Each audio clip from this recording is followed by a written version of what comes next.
Buenas compañeros, mi nombre es José Bustos y junto con mi grupo, el cual está conformado por Juan David Méndez y Juan Pablo Toro, les vendremos a explicar el modelo de optimización para la programación del quirófano y reducción del bloqueo dentro del proceso perioperatorio. Bueno, para esto debemos tener en cuenta que en los últimos años en el área de la salud se ha venido presentando un aumento de demanda en los pacientes los cuales acuden a los servicios quirúrgicos en los hospitales. Y pues esta demanda va a seguir aumentando dado que la población cada día se hace más vieja. Y esta parte de la población, los ancianos, son los que acuden más a este tipo de servicios. Bueno, debido a esto, pues los hospitales pues procuran brindar una atención de alta calidad y con un servicio más eficiente en el proceso perioperatorio. Bueno, entonces, el proceso perioperatorio está dividido por tres etapas. La primera etapa es la preoperatoria y esta consiste en la recolección de información y preparación para las cirugías de todos los pacientes. La segunda etapa es la intraoperatoria y esta consiste en las cirugías que se realizan en el quirófano. En esta etapa debemos tener en cuenta que hay un inicio y hay un fin. El inicio es justo en el momento en el que el paciente entra a la sala de operaciones y esa etapa está compuesta por unos tiempos que son muy importantes, que cuando ya finaliza pues la cirugía, que no es el fin de esta etapa, pues se limpian los instrumentos y se organizan las salas de cirugías.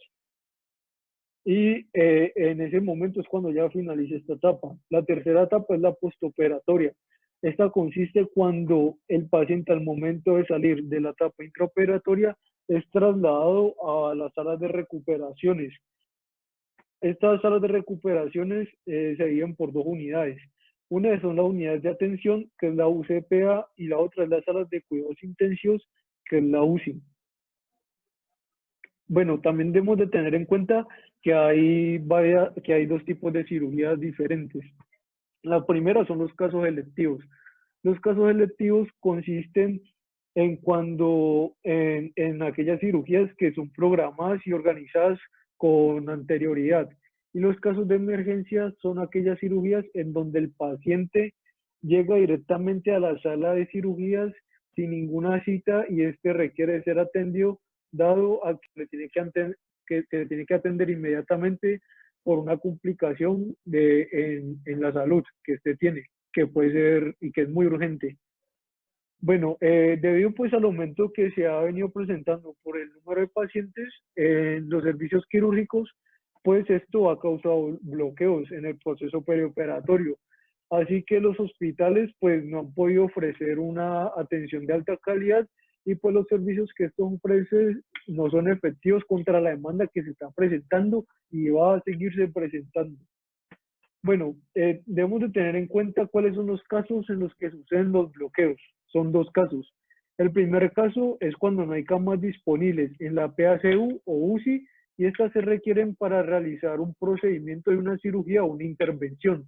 Por lo tanto, el paciente el cual requiere ser trasladado a la sala de cirugías para que se le realice el procedimiento, pues este no puede ser trasladado y debe de esperar un tiempo. Esto sería un bloqueo. Y la segunda causa es cuando el paciente que se encuentra en la unidad, cuando un paciente se encuentra en la unidad de PACU, no puede ser trasladado a la UCI, dado que en la UCI ya todas las camas están ocupadas por pacientes. Entonces, pues el paciente no puede ser trasladado y ocuparía una cama en la PACU, el cual le serviría a un paciente que recién salga pues de las cirugías.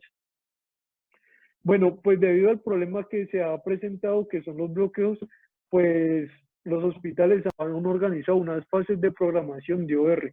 ¿En qué consisten esas fases? Estas se dividen en tres. La primera es la fase estratégica y esta consiste en proporcionar un plan mixto de casos donde se asignan bloques OR y estos pues, bloques OR son las salas de operaciones a grupos de intervenciones.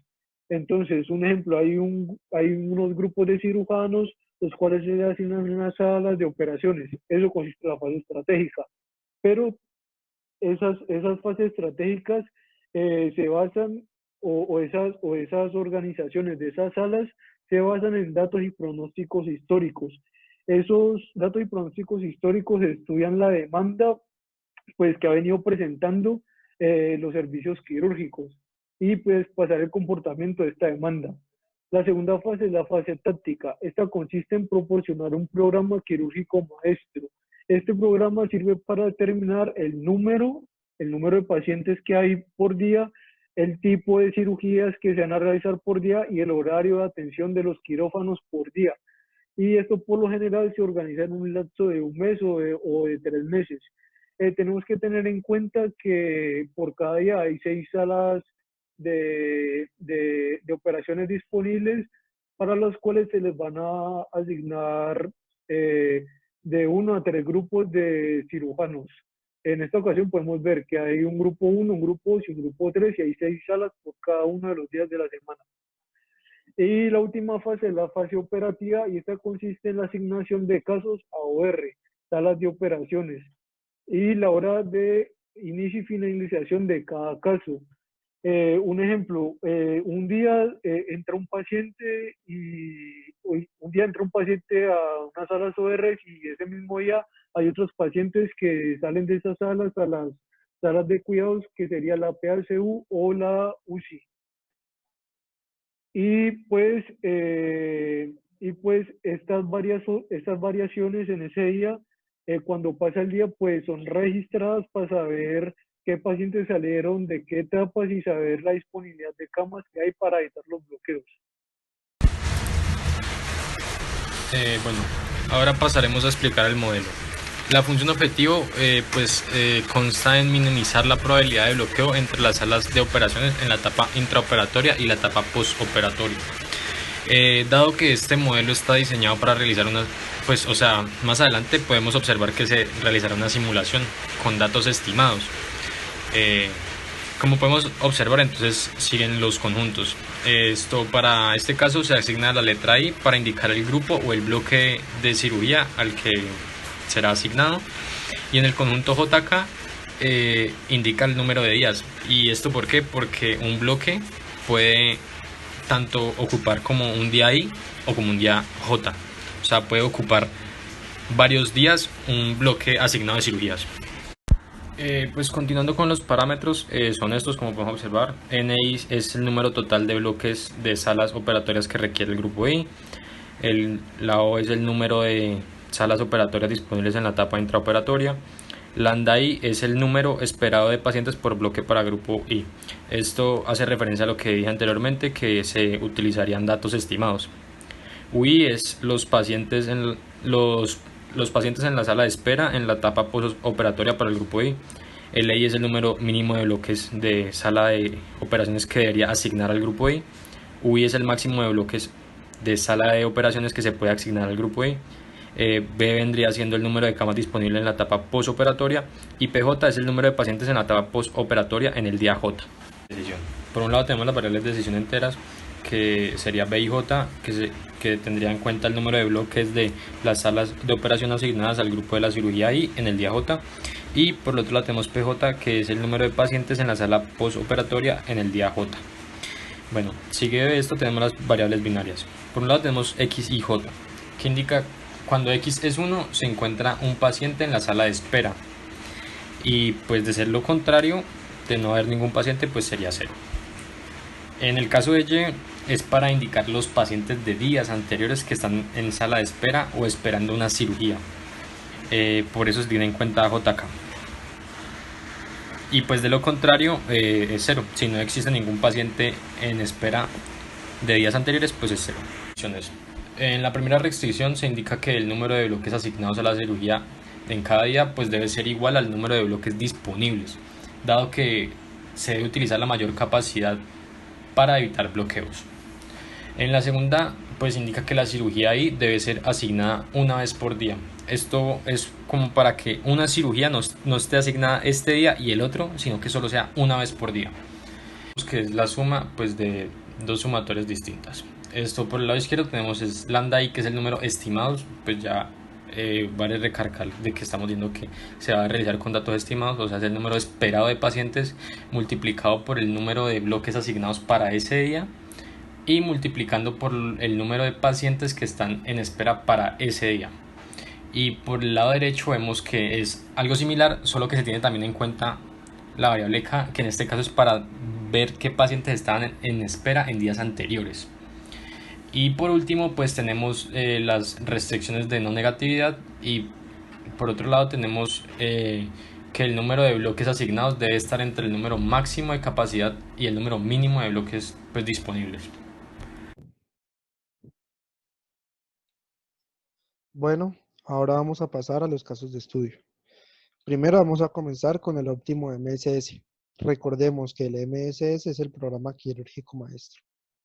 Entonces, esto consta de que según los datos otorgados por el centro de salud y por pronósticos históricos, se resuelve el MSS y los resultados se ven en la tabla 1. Hay 16 salas de cirugía, 31 camas en la UCI y 3 grupos de cirugía.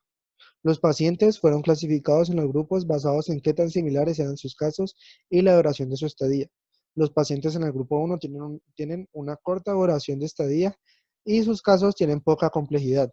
Los pacientes del grupo 2 tienen una mayor duración de estadía que los del grupo 1 y sus casos tienen más complejidad. Finalmente, en el grupo 3 se encuentran los casos que poseen la mayor complejidad y una duración muy prolongada. Este estudio demuestra que la complejidad del caso está independientemente asociado con el incremento de la duración de estadía en etapa postoperatoria. Por consiguiente, podemos ver en la tabla los requeridos bloques de sala de cirugía para cada grupo de cirugía, junto con su mínimo y máximo de bloques que fueron determinados de los datos históricos.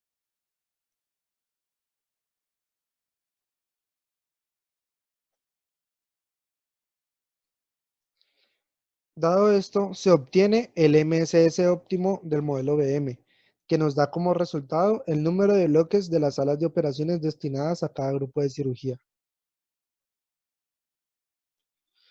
Ahora bien, vamos a pasar con la simulación. Y entonces se construyó un modelo de simulación para ver qué tan acertado es el modelo BM con las variaciones de duración que hay durante la estadía dentro de la UCI y variaciones en el número de pacientes por bloque. Tengamos en cuenta que la variación en el número de pacientes por bloque se asocia con variaciones en el tiempo del caso, así también con la llegada de casos de emergencia y que la cantidad de pacientes por bloque y la duración de la estancia de la UCI se variaron. Ahora bien, este programa se ejecutó para los dos modelos diferentes, que son BM, B2, no, los tres modelos diferentes que son BM, PB y base. Y este se repitió para 22 semanas y después para 52 semanas. En la siguiente tabla vamos a mostrar el promedio y la desviación estándar de la ocupación diaria de la UCI. Si bien hubo un día en el que la ocupación máxima promedio del modelo BM no fue menor que la del otro modelo, fue porque se busca distribuir la ocupación de camas en los días de la semana y que ésta no llegara a la ocupación máxima de 31 camas y por consecuencia generar bloqueos. Con estos resultados de la tabla vamos a observar en los gráficos que el modelo BM tuvo una ocupación máxima promedio de 25.30, que está lejos de la capacidad máxima de camas en la UCI, que es de 31 camas. Y en el otro gráfico se ve que el modelo BM puede generar menos bloqueos en comparación de los otros dos modelos.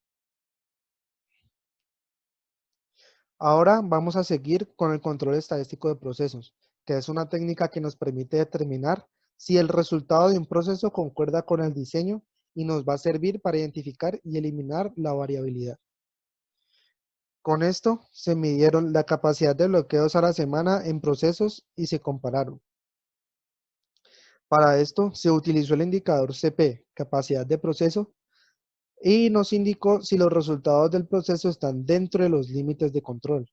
También entre mayor fue la capacidad del proceso, menor fue la variación en los resultados y para esto se utilizó el indicador CPK, que es índice de capacidad del proceso, que nos indicó si los resultados se centran en el rendimiento medio.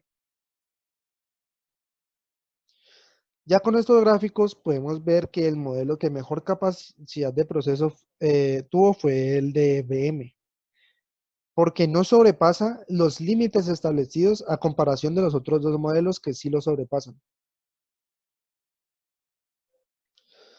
Como resultado del SPC, vemos que efectivamente el CP y el CPK más altos son los del modelo BM. Con el CP del BM siendo mayor a 1, podemos decir que el modelo es adecuado para el trabajo, mientras que los otros dos no lo son. Y con el CPK mayor a 1.45, se considera que el proceso tiene una capacidad satisfactoria, dejando a los otros dos modelos muy por debajo, lo cual significa que el modelo está fuera de las especificaciones. Y ahora, ya para finalizar, podemos concluir que la programación es muy importante, debido a que las OR tienen el mayor costo y los ingresos al interior de un hospital. Y a esto hay que sumarle que la demanda y los servicios de cirugía están en constante aumento conforme pasa el tiempo. Es por eso que los hospitales deben proporcionar una atención de alta calidad de manera eficaz, con recursos limitados mediante un eficiente desarrollo. Y aquí se acaba la presentación. Muchísimas gracias.